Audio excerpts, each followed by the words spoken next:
Hi, it's almost Christmas, and to help you out, because I know that we're all busy people, I have selected a combination of forms and flowers that can be used to celebrate Christmas, or you might just like to have them in your home for all year. This is so easy to put together. When you get them home, find a vase, and it's just a matter of going snap, snap, snap, and done.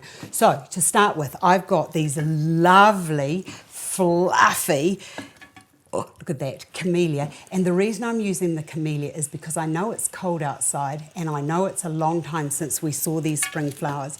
And the beauty of having these permanent botanicals is you can have them all year round. In between those, I'm going to put in a different little camellia. This is like a sasanqua. Putting that into there. That can go over to there. I've also got, oh, look at those little peony roses. They're so gorgeous. I'm going to put one down into one over to there, one around to this side. Now these are a little bit shorter, and I've left them to be a little bit shorter because with the white of the vase, I wanted your eye to travel up, or whoever's looking at them, the eye to travel up and then to see that beautiful big round blousy peony. I've got some white camellias that I'm just going to stick in and around, and it's looking like it's a bit itsy bitsy, but don't you panic because we're going to fix that. I've also got three lovely rosehips. Oh, look at that, lovely little balls of warmth and fire. Gorgeous.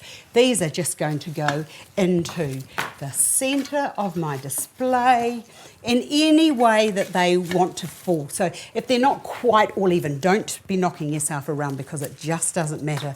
And then I've got a couple of little snowberries. I'm going to put one into there, and then I'm going to bring the other one into there.